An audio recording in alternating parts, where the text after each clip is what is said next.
ക്ഷീരകർഷകരെ കടുത്ത പ്രതിസന്ധിയിലേക്ക് തള്ളിവിട്ട് അത്യുൽപാദന ശേഷിയുള്ള പശുക്കളുടെ വില കുത്തനെ ഉയർന്നു. 20 ലിറ്ററിലധികം പാൽ നൽകുന്ന HF ഹൈബ്രിഡ് പശുക്കൾക്ക് അന്യസംസ്ഥാന മാർക്കറ്റുകളിൽ ഇപ്പോൾ 1.5 ലക്ഷം രൂപയിലധികമാണ് വില.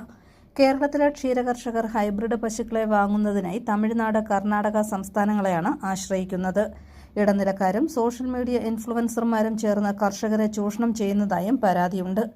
പാലിന്റെ വിലയിൽ ഇപ്പോൾ വർധനയുണ്ടെങ്കിലും ഉൽപാദന ചെലവിലെ വർധനവും ഹൈബ്രിഡ് പശുക്കളെ വാങ്ങുന്നതിനുള്ള പണച്ചെലവും കർഷകർക്ക് ലാഭമൊന്നും ഇല്ലാതാക്കിയിരിക്കുകയാണ്. ഇതെല്ലാം നാട്ടിൽ കാലിസമ്പത്ത് കുറയുന്നതിന് കാരണമായി തീരുന്നിട്ടുണ്ട്. കൂടാതെ കന്നുകുട്ടികളെ സംരക്ഷിക്കുന്നതിനും ഇവയെ വിൽക്കുമ്പോൾ കർഷകരിൽ തന്നെ എത്തുന്നു എന്ന് ഉറപ്പാക്കാനും മൃഗസംരക്ഷണ വകുപ്പ് ശ്രദ്ധ പുലർത്തണമെന്ന് കർഷക കോൺഗ്രസ് ജില്ലാ ജനറൽ സെക്രട്ടറി എബി ഐപ്പ് പറഞ്ഞു. സംസ്ഥാനത്ത് ക്ഷീരമേഖലയിൽ പാലിന് വില വർദ്ധിക്കുമ്പോഴും ഇതിന് മുമ്പൊരിക്കലും ഇല്ലാത്ത വിധത്തിലുള്ള വലിയ ഒരു പ്രതിസന്ധിയിലേക്ക് കേരളത്തിലെ ക്ഷീരമേഖല നീങ്ങിക്കൊണ്ടിരിക്കുകയാണ്.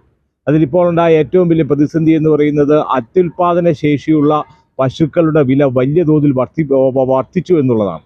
കേരളത്തിൽ ഇന്ന് ക്ഷീരമേഖലയിൽ നിൽക്കുന്ന കർഷകരെല്ലാം തന്നെ അത്യുൽപാദന ശേഷിയുള്ള ഏകദേശം 20 ലിറ്ററിന് മുകളിൽ പാല് കിട്ടുന്ന പശുക്കളെ വാങ്ങുവാൻ തമിഴ്നാട്, കർണാടക സംസ്ഥാനങ്ങളെയാണ് ആശ്രയിച്ചുകൊണ്ടിരുന്നത്.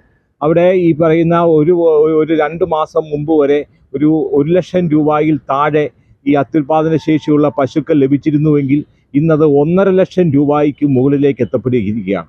ഇടനിലക്കാരും അതുപോലെ തന്നെ കേരളത്തിൽ നിന്നുള്ള ചില സോഷ്യൽ മീഡിയ ഇൻഫ്ലുവൻസർമാരും ആസൂത്രിതമായി ഇവിടെ നിന്ന് വരുന്ന കർഷകരെ വലിയ തോതിൽ ചൂഷണം ചെയ്യുന്നു.